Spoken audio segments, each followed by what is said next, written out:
Welcome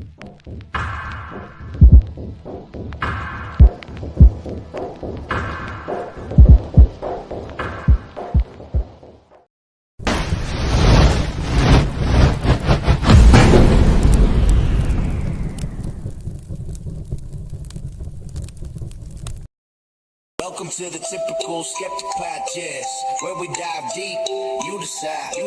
Questioning the matrix, from UFOs where the shadows unknown reside. Rob Kalil busting myths like ghosts in the night. Paranormal pros, secret space ops, yo, we keep it real, no fright.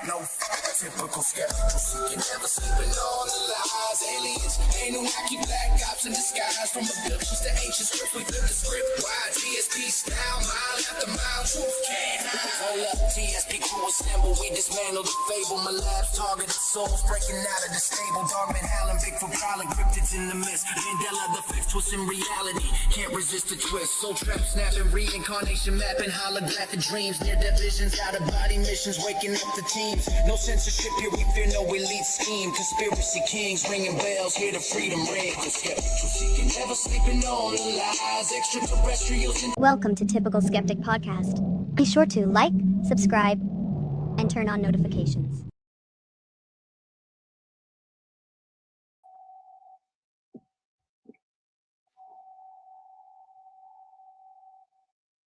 Hey guys, welcome back to another episode of the Typical Skeptic Podcast.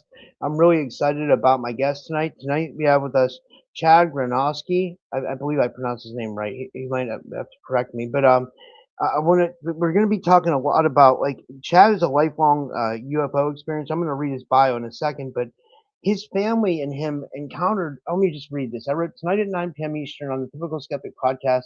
Eyewitness Chad Granoski joins me to revisit an extraordinary UFO witnessed and recorded by his family over the Oneida Lake, New York, May 28, 1997, approximately 2 months after the famous Phoenix lights. Chad was at his family's home on the south shore of Oneida Lake when a brilliant amber-orange lights appeared over the distant shoreline. His family retrieved binoculars and a video camera and began documenting formations that reportedly appeared repeatedly throughout the night and into the following day. Then we're going to get exactly what it is, but if you see photos of it, it looked amazing. And a little bit more about my guest, Chad Granoski, has had a lifelong connection to the unknown. We're also going to talk about puckwudgies and stuff tonight, guys, too, and like his investigations into cryptids, sparked by a profound UFO encounter in May 97 over Oneida Lake, New York, an event witnessed by hundreds and often referred to as the Phoenix Lights of the East Coast. The sighting was investigated by the Mutual UFO Network, MUFON, featured in local and national media, and drew the attention of veteran UFO researchers due to its striking similarity to the famous Phoenix Lights incident. The experience launched Chad into years of hands-on research and investigation into UFOs, alien encounters, and high strangeness phenomena. He has worked as a paranormal UFO and cryptid investigator, documenting unexplained encounters and investigating reports of strange creatures and activity. Alongside his work, Chad is also an avid treasure hunter. That's so cool. Drawn to lost history, buried stories, and mysteries just hidden beneath the surface. Chad has appeared on 2021 television series Alien Encounters Declassified with Ben Hansen. He's also been a host on Coast to Coast AM. Wow. His experiences have been covered by journalist Aaron Sagers of Talking Strange podcast. Beyond the original sighting, Chad has experienced a series of unexplained events throughout his life that continue to fuel his pursuit of answers. Guided by the belief that the true secret to the unknown is in the looking, not the finding, Chad continues to explore, investigate, and share his experiences, encouraging others to question what we think we know about our world and what may exist beyond it. And I'm bringing him to the stage now. I'm really excited about this. Chad, thanks so much. Oh, did it go over? There we go. Chad, thanks so much for coming on, man. How are you? Good. How are you, Rob? Thanks for having me. Oh, good. I'm excited about this. You know, it sounds like you've been this UFO event kind of like launched you into like basically like a whole lifetime of exploring the unexplained. Yeah, definitely. You know, we always had a little bit of a desire to look into it, but nothing as much as once this happened. You know, it really kind of catapulted everything. Tell us what happened, and I guess this was witnessed by hundreds of people, and like, yeah, so. Yeah, there were hundreds of different phone calls made to the local police department. We had people 3 hours north of us witnessing the same event at the same time. That'll give you an idea how bright the lights were. People almost all the way up by Canada. There was another lady and a gentleman on the other side of the lake. So, by triangulating a bunch of stuff, they were able to kind of locate them over Williamstown, Altmar Parish, or maybe closer to Lake Ontario. But basically, a couple months after the Phoenix Lights, we pretty much saw the same thing right over, the Oneida Lake region of upstate New York. And, I can get into kind of how the whole night went if you'd like. Yeah, and what do you think it was? Like, do you think it was extraterrestrial in origin, or do you think it was something government? After watching it, I got off the phone and I was kind of in my kitchen and I was, making some dinner, TV dinner, one of those hungry man TV dinners. And, I happened to look out over the lake, our house backed up to the lake, and we saw these 3 lights up in the sky. And, I figured it was an airplane, they usually fly over, and made my dinner, sitting there, at the counter, getting ready to eat it. And they were still there in the same spot, which I thought was a little weird. So I kind of went to the back door, was looking out, and, one by one, the lights went away. So I kind of thought, well, maybe, the plane was sitting like this and it turned. So maybe the lights, so kind of whatever. And then a few minutes later, I was sitting there still eating, and, the lights came back one by one. And I thought it was a little odd.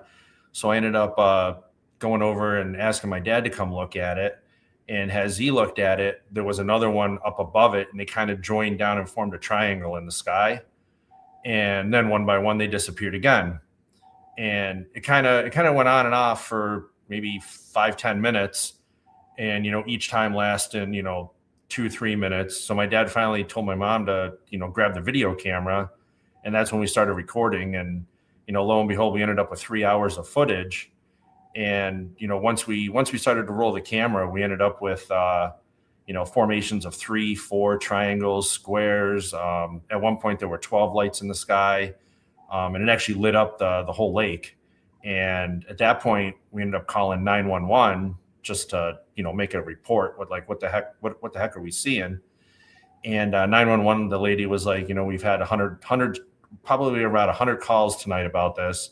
She's like, I can send a police officer to your house, but she's like, what are they going to do? So I kind of got off the phone with her, and we were talking to some of our neighbors, and they said, they were witnessing it early too. And, when the 12 lights lit up, they were, it looked like the lake was on fire, the reflection off of it. And we ended up going to bed around 1:30. There were no more lights. And, I ended up sleeping with a baseball bat under my bed or my pillow, because I was pretty terrified of what we saw. I've never seen anything like it. My dad, he was in the Navy. He had some naval intelligence background, and he's seen airplanes. He's seen, parachute flares and stuff. And he's like, it definitely wasn't anything like that. And at the time, we didn't know there was a lady 3 hours away up by Ogdensburg, New York. She was filming the same thing. So, what kind of light, who's got kind of technology that you could see a light 3 hours away in the sky, clear as day, it was super bright. And then about 3:30 in the morning, we saw the same formation they saw over Phoenix, the 3 lights, or the 7 or 8 lights tailing off in an angle. That's what I wanted to ask you about. It looked like a series of like 8 or 12 lights, and they looked like they're all in like a line going this way or something like that. It's like, that's fascinating to me. I don't even know if that was a UFO. I don't even know what kind of craft it would be like. But then what do we know? Because we've not been told anything our whole lives about it. It's like we have to look towards whistleblowers and people who find out about stuff about like where we're at with this, because it's been so hidden. It's like, I'm 46 years old. I used to love, I grew up watching like sightings and unsolved mysteries, and that, and then I was a big fan of Art Bell back in the day. Did you listen to Art Bell as well? Oh yeah, ever since then, I try to catch it as much. I listened to, was it Coast to Coast AM, Midnight in the Desert, as much as I can, and I got to share my story on there. It was only a 10-12 minute, came on and talked about it, but he was pretty fascinated about it and reached out beforehand and asked me a bunch of questions, and so we got to talk to Art Bell. Yeah, there was an email back and forth. It wasn't anything, crazy at the time, but Yeah. I just got on the show and, they introduced me. I talked about it. He made a mention with the Phoenix lights, and then, they moved on to their next caller or whatever at the time. Was your dad just as much into this as you were? Was your dad would have been like our age now, probably, right? Or something. Yeah, he was pretty blown away. At 3:30 in the morning when my mom saw that light in the sky, the same as the Phoenix lights, we all woke up. Nobody ended up sleeping that night. So we go into work the next day, and we came home, and same thing about 9:30 at night, we're sitting out back, and the lights came back. So over the course of 2 nights, we recorded 3 hours worth of footage on VHS. And, at that point, we didn't know what to do. We're like, what do we do with it? Kind of the age of the beginning of the internet, you didn't have, who do you call? You don't just pick up the phone and call 1-800 UFO investigators. So we ended up finding a MUFON group, and they came out and they took the whole report down. And the first thing they wanted to do was go up to the local military base. So they went up to Fort Drum, and Fort Drum was like, oh yeah, we were testing iridescent flares or incendiary flares that night from 9 o'clock to 10:45.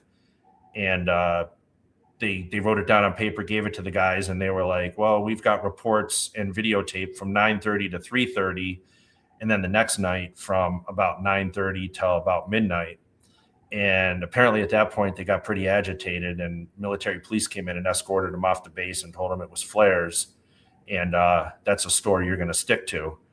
And they didn't believe it at that. They didn't believe it was military flares at that point either. They've done enough investigations when they saw the lights. So they reached out to the people in Phoenix, what's his name? Tom King and Bill Hamilton, who were investigating the Phoenix lights. And they, from the MUFON report, he wrote, when a copy of their tape was sent to veteran UFO investigators Bill Hamilton and Tom King in Phoenix, Arizona, they were astounded by the quality and the duration of the Granoski sightings. The formation around 7 lights in a row closely matched the signature formation from Phoenix and amazed all parties who have studied it, including NASA scientist Richard Hoagland. So they had NASA involved, and nobody knew what it was, and everybody agreed it wasn't military flares at the time. To the point where 2 days later, my mom was at home and called my dad and I at work, and there was a black helicopter with a big round disc on the bottom of it, tinted windows, no markings, and it was flying up and down the shoreline. And everybody was there was a bunch of neighbors outside looking at this thing, and it was about 200 feet off the ground, and every time it would fly over people's houses, their smoke alarms would go off, their microwaves would go off, electronics were going off. One lady had her microwave blow up, it stopped working. And again, when we reached out to the 2 military bases, we don't have black helicopters, it would be illegal to fly that low. And so we kind of reported that. And then it got a little more weirder, where a few nights later, I was laying in bed at 3 a.m, and I kind of hear this mumbling. I'm like, what the hell is that? And I roll over, and there's this man standing next to the bed. He had to be about 6.5, 7 foot tall. What? Are you He had serious? a black and white striped shirt on vertically, a top hat, black pants, and he was talking in a sing-songy voice, it was like, you know what I want. You know what I want. He kept saying, you know what I want. And then I don't know if I was dreaming, it was weird. And I was like, what do you want? And he was like, the tape. Give me the tape. And he said it really firmly at that point. And as I sat up, the dog, my parents' dog in their bedroom, I could hear him jump up, and I heard his collar. And as soon as the guy heard that, his head turned quick and he sprinted out of the room. So at that point, I got up and walked out of the room, and, we lived on a dead end road on Oneida Lake. So there wasn't a ton of, how people that came down our road. We were one of the few houses, and this car sped up off the road. So the next morning, my mom was kind of, she vacuumed every day. She was a stay-at-home house mom, and she vacuumed, the house was always super clean. And we had, that real thick plush carpet. So when you walked on it, it left footprints. And there were these size 13, 14 dress shoe prints going from the front of our house back towards my bedroom and then back. And, Could it have been a couple shoe prints mixed together? But my dad and I never wore our shoes in the house. So we kind of, what the heck was that? It was a really weird occurrence. So at that point, my dad ended up making a ton of copies of the tape, and we shipped some out to family members. And then when Fox News came in and they did a big local event about it, they were like, yeah, you should bury some copies, hide some copies. These people come and they try to, they want to discredit you and take everything away from you. So, make you look crazy. Wow, dude, this is amazing. I can't believe it. So it sounds like you had like a Men in Black or like a shadow person like come to you. Yeah. Like, okay, but like if you had physical evidence that he was there, what I mean? That's insane. That's wild. And then later that summer, we sat outside. We saw some weird stuff in the sky too. When MUFON came back with their report, they came back unconfirmed. They couldn't tie it to anything man-made. They were, they said it was nothing they've ever seen. The only thing they could confirm was it was the same pretty much as the Phoenix lights. And I ended up getting pretty sick. I got my eyes got all jaundiced. My skin got yellow. What the hell was going on? What happened? Well, I went to the doctors. They couldn't figure out. They ran all these blood tests. And so they were going to admit me to the hospital. So I woke up the Friday morning to go to the hospital. And, I'm taking a shower. And as I came out of the shower, if you can imagine like a medicine cabinet mirror, half of it was foggy. And the other half was like, if you look at the corner of our screen here, it was like a face, half the face of a gray alien. So it had like the eye, a slit of the nose, and the rest of the mirror was foggy. So I kind of freaked out, ran out of the bedroom, and we had these big, tall windows in our bedrooms. So when you opened them up, the airflow would come across the lake, and they were wide open and they were banging back and forth. So I collapsed, was freaking out. My mom came running in, told her kind of what happened. And, she I don't think she really believed me. But we went to the hospital. They ran blood work. My skin color was back to normal. My blood work was normal. And they were like, go home. They're like, you're 100% fine. We're not going to admit you. So that was a really weird, I don't know if it was related to what we saw, but, seeing the face in the mirror and, the windows banging back and forth, kind of really, put me on edge for the rest of, that summer. Wow. And then did anything else happen after that? Like, do you remember or like, my dad one night. So my dad one night was sitting on the computer, and my mom calls me in, and there's a humming and whistling noise coming out of his ears. Like and he's like sitting there. He's like, I'm not doing anything. He's looking all around, and it was coming out of one of his ears, this humming and whistling noise.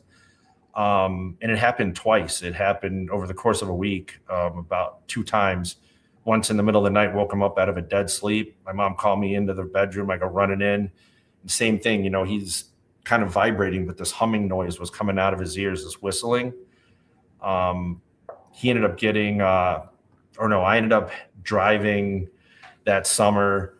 I was doing sales for my dad. I got a really bad bloody nose. And I remember it was like a BB that came out of my nose, and I caught it. And when I went to get out of the car, I lost it. And because I was like, oh, shoot, wonder what this is, and to the point where a cop actually pulled over. We were in a town near me because I had blood all down the front of the shirt of me, my tie. And he thought I got in an accident. And he's like, Jesus, he's like, you got a real bad bloody nose. And I've never had a bloody nose. I maybe had 3 or 4 in my life. And this thing was like a straight gusher straight out of my head. And, there was blood everywhere. And it was almost like something came out of my nose, dislodged, and, it popped all the blood vessels or whatever. And so, but dude, this is an absolute fascinating story. And there's so many different ways that we could go with this. Like, I mean, like, I know you'll never know, but I mean, like in my last show, we talked about direct energy weapons and how they've kind of had them for a long time. But then also, like me, I've always been a fan of like high strangeness, and like I like yourself, I'd like to study like the unexplained, and like when you have something like that coming out of your nose, that the first thing I think is like alien implant or a government implant or something, like almost like they wanted to study what you knew or what was going on. But then the weird thing that happened with like your dad, that like he had the whistling coming out of his ears, it almost makes me think that like was something also paranormal going on, you know? Yeah. But then like part of me also wonders like, well, can the government simulate stuff like this? I mean, it's like we don't know, but I don't know. I mean, I'm like the type of like I want to believe, you know what I mean? So I'm Yeah. like Oh yeah. I don't know, you know, but like after like all after all, and obviously this like made you become a lifelong UFO and paranormal and high strangeness researcher. Yeah. So like, have you come to any clarity on it, or what do you? Well, one of the weird things I had since I was little, I used to wake up in the middle of the night and I would see a blue glow coming from my doorway, and I would get up and there would be somebody standing in the doorway. There'd be two people and they're like, "Oh, we're waiting for you. Get dressed." So I would get dressed and then I don't remember anything. And it would happen a lot when I was younger. And when I ended up moving in with a roommate, he would find me standing in the middle of the living room, fully dressed at like 3, 4, 5 o'clock in the morning. And he's like, "Dude, what are you doing?" And I'm like, I don't know. How did I get here? But I do remember, all I could remember was like this weird blue glow from the bedroom door. And there'd be like two people and they'd be like, "Oh, you know, hey, we're waiting for you. Get ready." And I would get ready and I would, you know, a couple times I would remember standing in my living room and be like, "How the hell did I get here? Why am I dressed?" You know, I used to sleep, you know, t-shirt and underwear when I was a kid, and I'd have like shorts and a t-shirt on that I didn't go to bed in.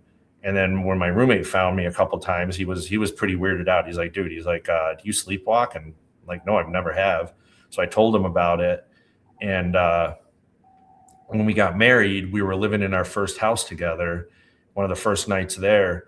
And there's always this whole like thing where it's like, oh, if you have dogs, like apparently like grays or whatever, they don't like dogs for some reason. Yeah. I remember reading, you know, the dogs can sense them or whatever.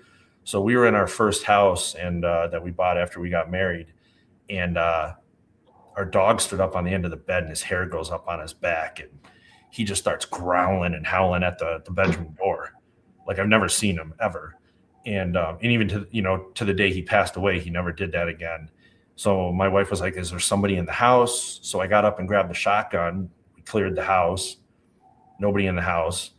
Went back to bed. And since we've had a dog, I've never had that experience again with the blue glow or, you know, people standing in the doorway.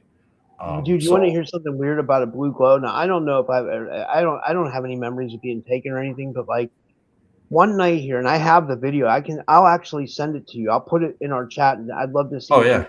Like, so I sent it. My friend Jerry saw it. She's in the chat like right now, and she thinks it's a portal. You know, I posted it on Instagram, and obviously I got skeptics, but it's okay because I'm a skeptic, right? Oh so, yeah, like, absolutely. People have told me that it was fog, but here's my thing. I was like, I was talking to my friend Willow the other night, and I was telling her about it, and she's like, "Listen," she's like, "if that was," she's like, "the color blue like that doesn't show up in nature. Like it's not like fog isn't like sky blue or light blue like that." And I was like, "You know what? You got a point." I was like, "Blue to," but what happened was I walked out. I went to have a cigarette at like 3 a.m, and like I don't know why, because I don't do this all the time. I mean, I don't sleep a lot. Usually if I wake up, I'll just hit my vape, but something was telling me to go outside. So, and this was just like a few weeks ago, you know, and I went outside and I was having a smoke and I just turned to my right and I saw this fucking blue pour. Like something told me to start filming. I don't know what told me to start filming. And you can see I catch it and it's like this blue, like this area, and trust me, I'm out there every day, like, you know, I mean, like whether I'm smoking a joint or some smoke or something, and it's never been like that again.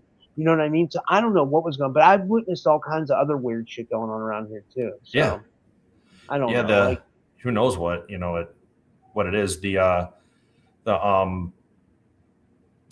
actually, one of the ladies that I work in the office with, she does hypnosis, and I want to be like, "Hey, could you hypnotize me and see if I could figure out what happened on any, you know, maybe on one of those times that, you know, people would find me." Because I've heard of hypnosis, you know, people have underdone hypnosis. And, you know, you ever see that movie, what is it, The Fourth Kind? Yeah. where she does that. I hope that doesn't happen, but I'd like to know what that was or what happened. Yeah. Someone said in the chat, you're not crazy. I think this shit's real. I think it is too. I think everything you experience is real. But like, I'd love to know what that craft was. Oh yeah. I don't know if we'll ever know. That's what the craziest thing is about UFOs. It's like, will we ever know? It's Yeah. like, I don't know Until they tell us. Yeah. Later that summer or later the following summer, we would see weird lights on and off living there. And it was pretty dark sky. And the last night we were in the house before we moved, the house was pretty empty. We were getting ready, the next day to close and leave. If you ever see an airplane in the sky, I'd figure they're probably think of it like the size of an eraser in the sky. This giant black triangle flew over the top of our house, and it went west to east over, the lake, and it was blacking out the stars. And I would say this thing was probably the size of like a sheet of paper coming over the top of the house. It was gigantic. And it just went east to west right over the top of the house. And, it was silent as could be. And the only reason we saw it is because as it was coming over, the stars behind it were blacking out. Wow. So that was the last thing we saw there when we were living there. Trying to think. There was a lady that worked for my dad the night after we saw those lights. She was driving home and she saw 3 orbs in the sky, and they dropped down and they went up the road, and they as they were going down the road, they were blowing the transformers on the road, and the whole area lost power for a couple hours because they had to come in and replace the transformers. And she didn't even know we'd seen the lights. My dad hadn't even said anything to her.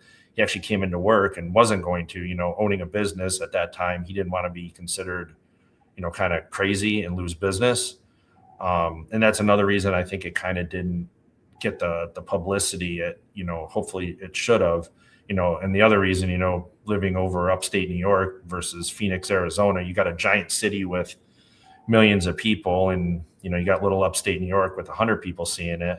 But once he started to hear more people were seeing it, that's when the newspaper got involved. And then just recently, Ben Hansen, I started reaching out years ago, maybe like 4 or 5 years ago, trying to get it out into the public domain, because UFO stuff is becoming way more, dinner table talk. People, it's not taboo to believe in aliens or whatever anymore, although my wife thinks it is. But they had Ben reached out to me, he saw my video, and we got talking about it. And he was super fascinated. Him and Melissa Tittle, yeah. So he actually flew a crew out, and they were trying to rent my old house. They were trying to get the people to let us film there, and we couldn't get a hold of them. So Ben ended up renting a house farther down on the lake with the same sky view, and we did a whole bunch of recreations, and it was pretty cool. They had their whole production crew there, and he wasn't there himself, but he had an iPad hanging off the camera, and he was on live, and I got to chat with him as we did the interview. So that was, yeah. But then like later on in life, or like, I don't know if you're still researching, you like start researching puckwudgies and stuff. Like, did you have a puckwudgie experience or like? So since then, I got big into, because UFO stuff wasn't, kind of mainstream, during the ghost hunters phase, I got big into ghost hunting. Me and a friend of mine, Aaron, and a couple other people, we joined up one of the local groups, and we did a lot of ghost hunting, and we did that for a few years. And kind of were like, why don't we head up towards Happy Valley, where I saw those weird lights? Maybe, it was like I think it was like the 15th anniversary, or it was some weird anniversary. We were like, oh, we should go up, it'd be kind of fun to. So we went up where they thought they saw them, and it's called Happy Valley. It's like 8,000 acres of, barren land. And there's some cool horror stories that people tell about what happened to the people that live there. So we were sky watching one night up there, and of course, what do? We start seeing weird lights in the sky. And So at that point, we kind of got away from the paranormal stuff and just started, sky watching again, documenting the UFOs. Well, this whole area that apparently we're in is a hotbed for like paranormal. People have seen Bigfoot, they've seen apparitions, they've seen elementals, UFOs. Any local you talk to, they got some kind of crazy horror story that driving through there they've seen. And to this day, I mean, this past week we were up there twice. We went up Friday and Saturday night, and we saw a bunch of weird lights in the sky. We encountered, apparently there was this witch who cursed the land and killed a lot of the people that lived there, and the whole town kind of fell apart. And, back in the 1800s is one of the tales. And we've actually made contact with her before. People have seen Bigfoot. We actually had a giant, it was bigger than me and rounder. It came running through a fire. It was see-through. It ran towards me and my son. He saw it and I saw it. And that was like 2 weeks ago. And a friend of mine thinks it might've been an elemental spirit. But my thought is, maybe these lights, they've been there all along, and, maybe there's some kind of energy or a portal or a base or, something in this area that's causing all this crazy activity, because, it's 8,000 acres of barren land. What better place to, hide in and out of? Absolutely. Yeah. Yeah. That's a good point. And, so I started the website, we got into, investigating, and, I've been writing stories about a bunch of the, the puckwudgies and the Dover monster and all that. And, we've seen stuff that we think were, small little beings. We've seen the large, Bigfoot kind of shadows, and, it's just so much different stuff out there. I'd love to, eventually be able to go out and investigate all those different, the urban legend monsters, and, but I'm really trying to get to the bottom of what the UFOs were. I still, I think that's my end result is, maybe all this stuff is tied together somehow, as Bigfoot. A lot of people think, Bigfoot could be an alien, and he portals in and out, and, could that be tied into, why the lights are seen? Every time we go up there, we see lights. I mean, I've taken, my son, they used to laugh at me, and, they got old enough, and I'm like, all right, I'll bring you guys up there. And the first night they were up there, they were blown away. They were like, holy crap, Dad, you see this stuff all the time? And I'm like, yeah. And now we go up there, and they brought a couple of their friends who are skeptics. And, the one kid, we were up there on Friday night, he got touched by something. It came up behind him and touched him. And then Saturday night, we had something slam the side of the truck. It hit the truck. So, I've never brought somebody up there, and, every time we go up, there's always some kind of experience. And the weirdest thing about the area is you're driving through the trails, when you try to leave and you stop, say you see something and you stop on the trails, everything starts to move backwards. Like it feels like your car is in reverse. Like it just, like, to the point where the first time it did it, I got out of the car and almost puked because I get motion sick. And I thought we were like moving, but we weren't. But the whole car was like, everything was just moving backwards. And I was hitting the brake, and I'm like, what's going on? And everybody in the car was like, oh my God, we got to get out. So there's some definitely Happy Valley, New York, because there's a Happy Valley, Pennsylvania too. Because what's that? I live in Pittsburgh, Pennsylvania. So okay. There's a Happy Valley, Pennsylvania, which is where Penn State is. But I guess this is Happy Valley, New York. Yeah, it's near Williamstown, Pulaski. It's a big nature preserve. The government came in after all these people disappeared, and they bought up all the land, which, I thought was a little odd too. They bought it up, and no one's been able to build there. It's all kind of protected. It's weird too. You don't see any animals. Like you would think 8,000 acres, you'd see squirrels, you'd hear birds, chipmunks, deer. The only thing we see there are giant barred owl, like the big owls. Yeah. We see owls and we hear coyotes, but I've yet to ever see a deer, squirrel, chipmunk, bird. It's super weird, Do you think that's because maybe they're doing some kind of like experiments with like dogmen or something there or something like? Did you ever think about that? There could be. There's a lot of reports. People see they'll be snowmobiling through there, and they see these big 6 foot, 7 foot, 8 foot things just cut across the road. and disappear. And they're like in 2 steps, in a big snowmobile trail, you figure is 6-7 foot wide, and these things are just bounding across. And on the Bigfoot app, there was a gentleman just last summer who reported seeing a 6.5-7 foot Bigfoot. He was about 20-30 yards away, and he was armed with a pistol. So he was like, I didn't want to shoot at it because I didn't think it would do anything. He's like, as an avid hunter my whole life, he's like, I've never seen anything like this. And he's like, I was 20-30 yards away from it. And he's like, I knew my pistol wouldn't do anything. It would end up getting me killed. So he crouched down and watched it. When the one night, so when we do our sky watching there, when we do the UFO watching, we're in the middle of a lake. There's like a bridge that goes across it, and we sit in the middle of the bridge, so we're kind of protected. Nothing can sneak up on us. So we did a measurement with Google Earth. We're 370 feet away from the shoreline. Now, if you can imagine, it's a pretty far distance. That's about some baseball fields, 370 feet, to left field. Something was throwing rocks the size of footballs at us, and they were landing about 10-20 yards away from us. And we were able to tell they were rocks because we shined the flashlight and we saw one of the rocks in the air. So something big enough to throw a rock the size of a football, 370 yards into the water near us, had to be a pretty massive creature. And what had happened was my son and his friend was up there, and they were making a bunch of noise because they didn't believe at that time. And I think what they did was piss it off, and it was throwing the rocks at us to kind of warn us of what that it was there. But I we were trying to throw baseball size rocks and everything, and we couldn't throw them even half that distance. You had to load a rock the size of a football. A rock the size of a football has got to weigh 10 pounds, 12 pounds.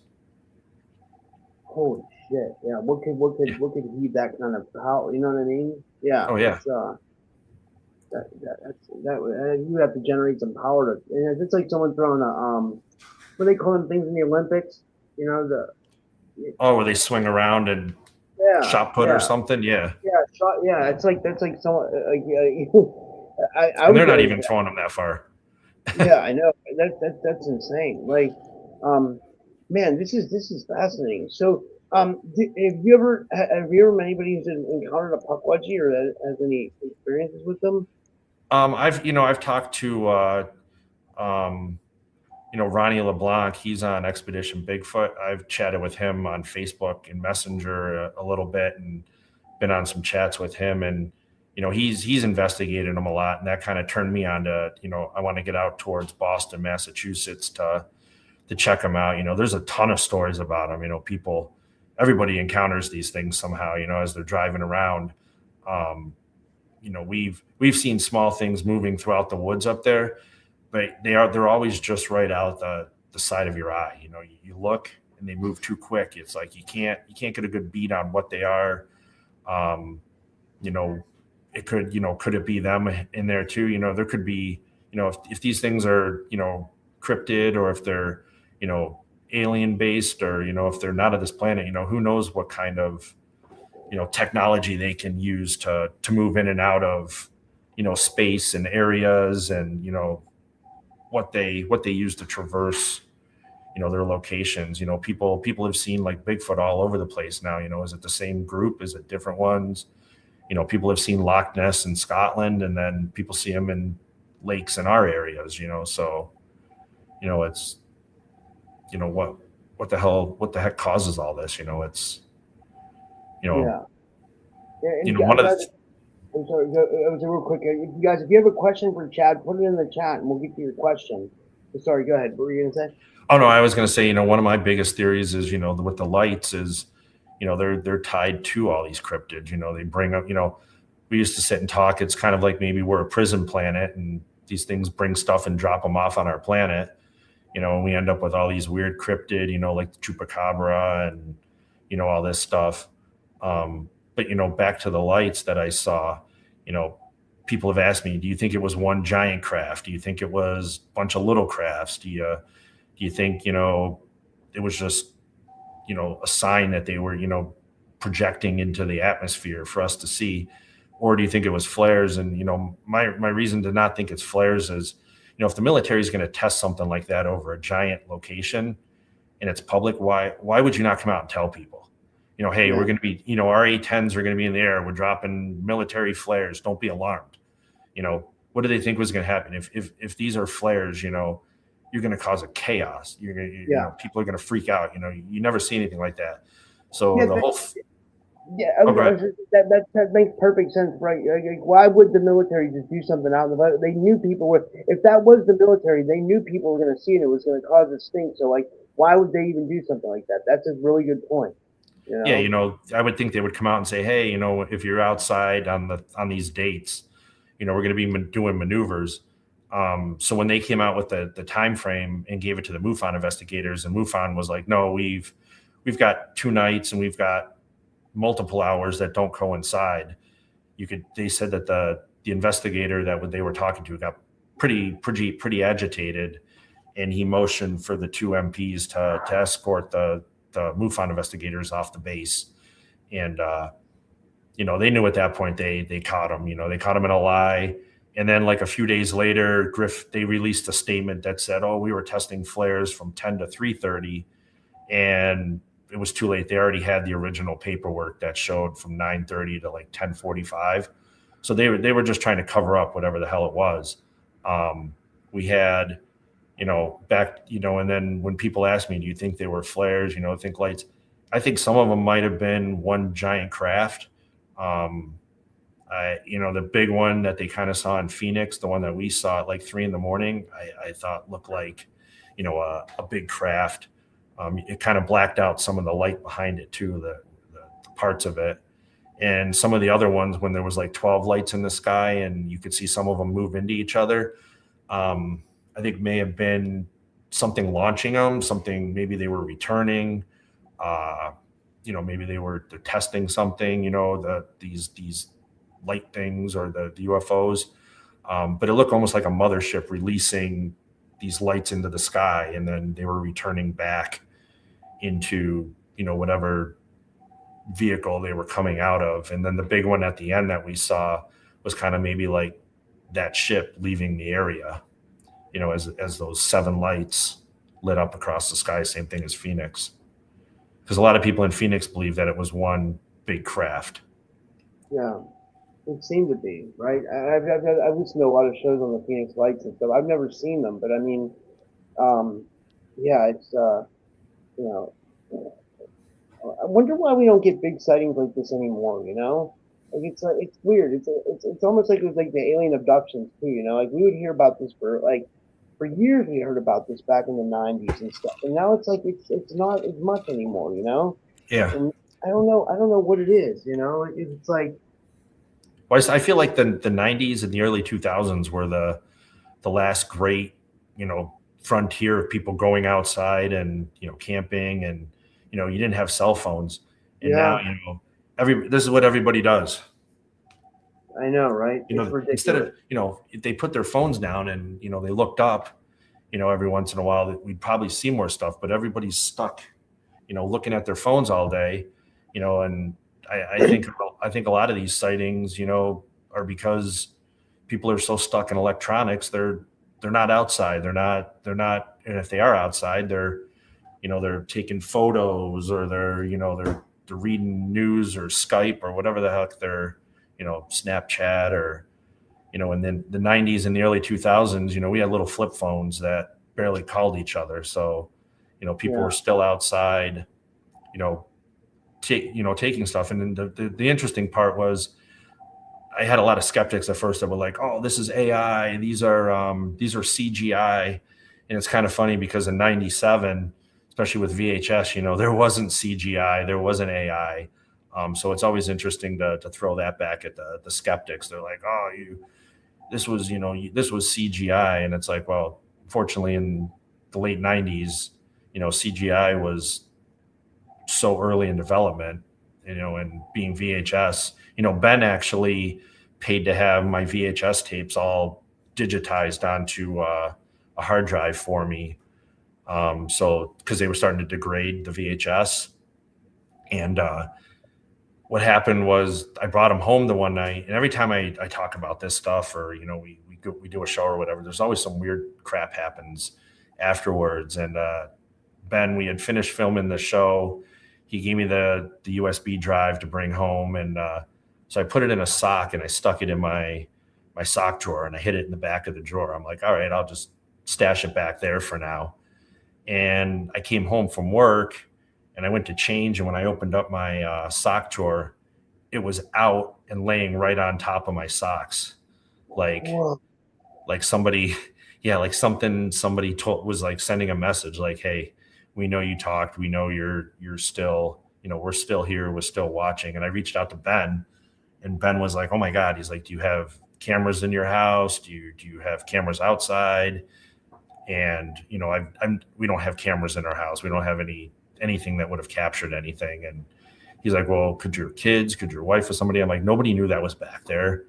And when I asked them, I told them, I said, tell me if you touched it.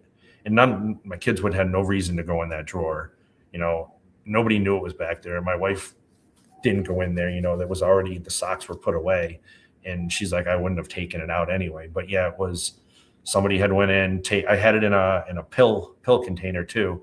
So they opened the pill container, and the sock was still in the back of the drawer, but the flash drive was sitting right out on, as soon as I opened the drawer, it was right there.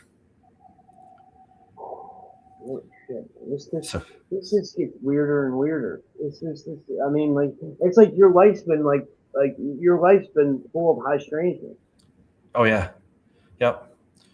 What do your kids and wife think, if you don't mind me asking? Like, are they into this stuff too with you, it's a fascinating question. Who, the what? Sorry, you cut out. Like your wife and your family. Oh. What do they feel about all this?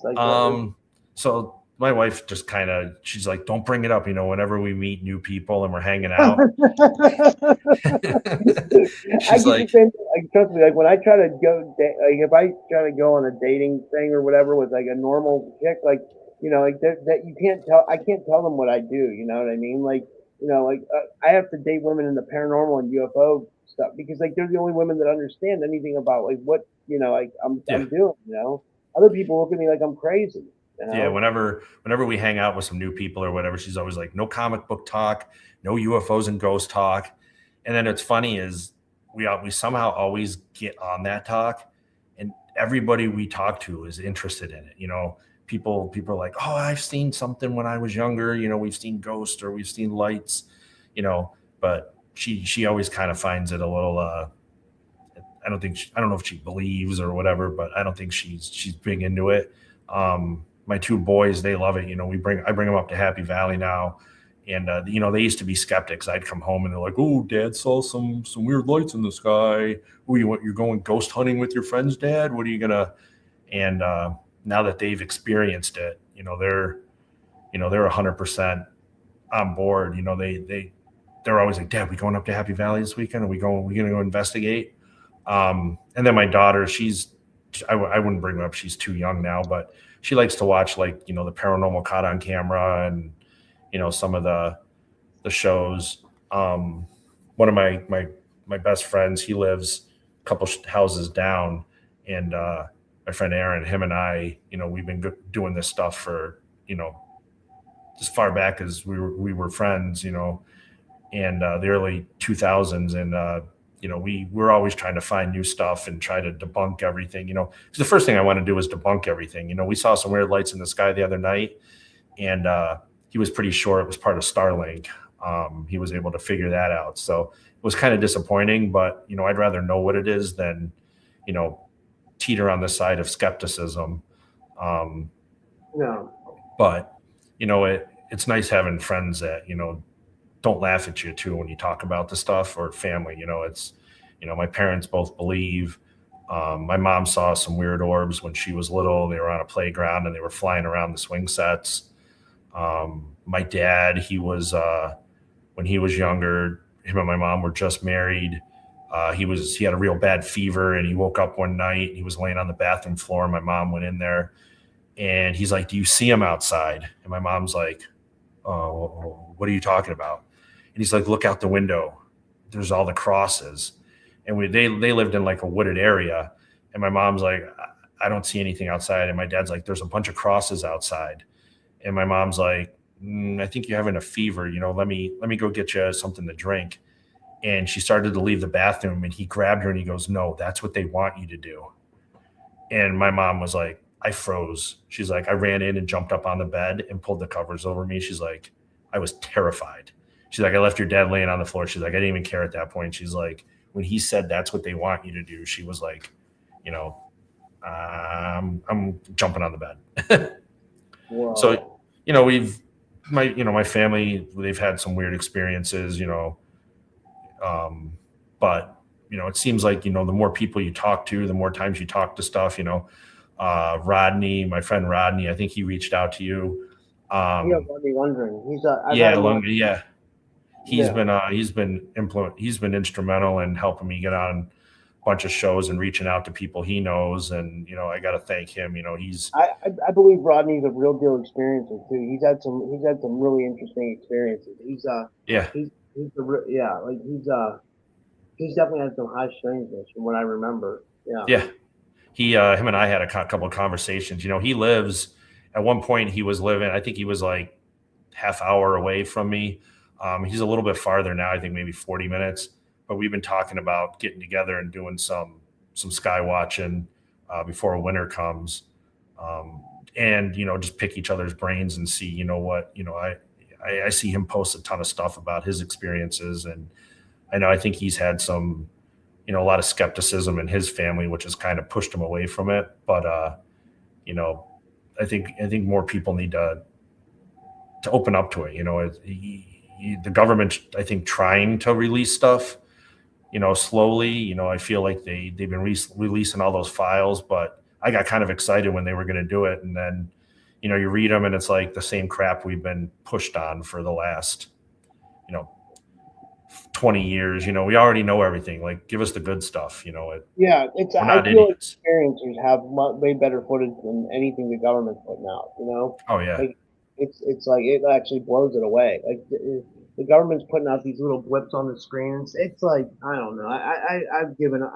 I've almost, like, I don't know. I don't want to say I've given up on it, because I feel like, any kind of disclosure, some kind of promise, or I guess that's what the goal is. I mean, but like, I don't know. Like, it's just like, I guess we do got to think back at the time, like in the 90s when we were young. It's like, we could hardly talk about this stuff. You know what I mean? At least that's one good thing, is we can talk about it.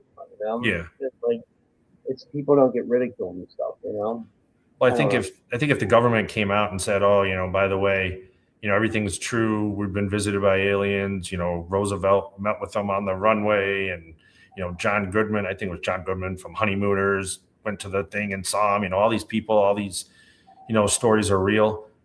I think society as we know it would be a crash and burn kind of scenario. I think if they ever came out, religion would go out the window. I think economy, and I think that's what they're afraid of. And I think, by them keeping it hidden, they can steal the technology and use it as they want, as they find these crafts. And they can, I think the government has done some illegal experimentation on humans under the guise of, UFOs, abducting people and, doing horrible things to them and mind experiments, and then releasing them back and making these people think, they were abducted by aliens.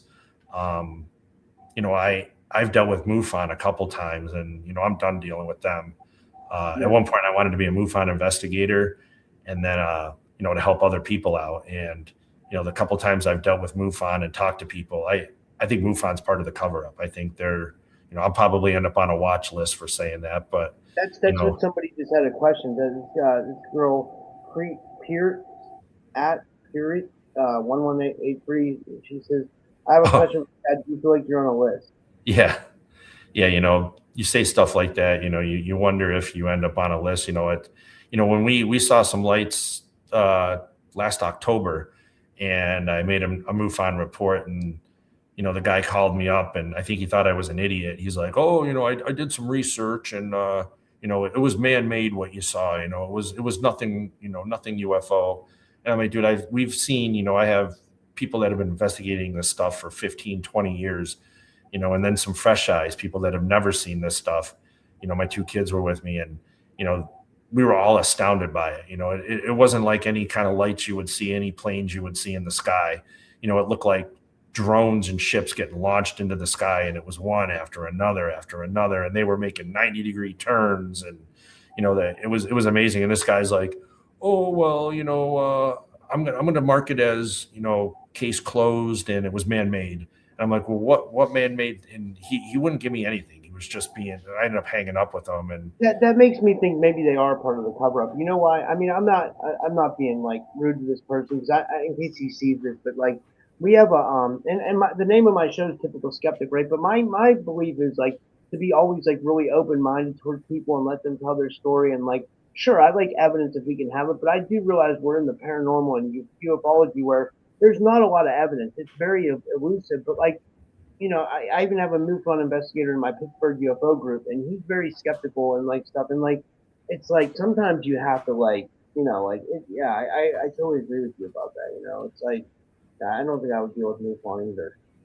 A friend of mine, he does that paranormal caught on camera show. I don't know if you know Aaron Sagers. He's a big paranormal guy. He's been on a bunch of ghost hunting shows and stuff. And he always says, I'm not there. Some of the most crazy experiences he's heard, and you got to think, this person, might sound crazy, but you weren't there. How do you? If you're not there experiencing it, how can you discredit somebody? So you got to kind of look at everything with an open mind. If you were there, that's one thing, but you see some crazy thing, you're like, oh, that's fake. Well, it was real to that person. Listen to them talk.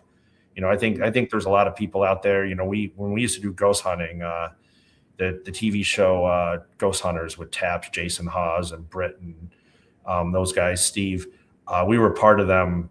And we would do some like pre-investigative work up here when they had cases, and then they would come in and film and get all the glory. But we got to talk with them many times, and we worked a paranormal convention. We did security for them, and then we got to hang out afterwards a little bit. And those guys have been in so many places, and you talk to them, and they're like, yeah, people fake stuff. There's a lot of people out there that fake things, and it's unfortunate because it makes it looks bad on the whole community. And one of their episodes, there was a house they went into, and these people had like props set up and electronic, like they were faking stuff. And I remember they caught them, and they called these people out, and, they were pretty pissed off, and I've been in houses before where people call and they're like, oh, we got ghosts in the house, and you go and you find out it's just the water lines, they got water heat and they never drain the air out of it. So they're banging in the walls. It's not ghost in the walls. And, when you tell them that, they get kind of disappointed because I think they want, but, so a bunch of us meet, like my friend Aaron, he hosts a podcast, and he hosts a bunch of us, a couple times a month. And he shares like different videos and stuff. And we do our own kind of paranormal caught on camera. And, we've had some cool videos, and then he's shown us some videos too that were faked. And it's unfortunate these people want to fake stuff because they want their 15 minutes of fame. And I think it just gives everybody a bad rap at that point. Yeah. Especially with CGI and AI now. I mean, I can make an AI video right now of you getting abducted from this video. It's crazy, the technology. I mean, I don't even know how you determine if stuff is real or fake anymore. I feel like if I videotaped Bigfoot coming out of the woods up in Happy Valley and sitting down and having a beer with us, no one would believe me, or if I think the only way you're going to prove it is if you kill one, or you kill an alien, or you blow up a spaceship and they land, and unfortunately I don't want to be the person that ever shoots and kills a Bigfoot because, you don't want that stigma that, I'm the one that murdered Bigfoot, but Yeah. This has been amazing, man. I mean, you want to tell people where they can find? Just thank you for doing this. This is awesome. I appreciate it. Thank I'd you. love to have you back on again. Tell people how they can follow you and all that stuff. And thank you. This is amazing. I can link. I can post in the chat my website. It's Uncharted History, and then you just put my name, Chad Granoski, in a search. It'll come up. You can search like YouTube, Oneida Lake lights. I guess I should probably put something together so people can find. I've never really done it, but I've had a bunch of people ask. But I can link some stuff in the chat or on the comments section of the video for people to find some of my videos and the stuff we do. Yeah, absolutely. Yeah, absolutely. Yeah, send me, and I'll post it in the description too. Okay, I appreciate it. Well, thank you guys, and that's it for tonight. And thank you, Chad, and have a good night, everybody, and stay curious about.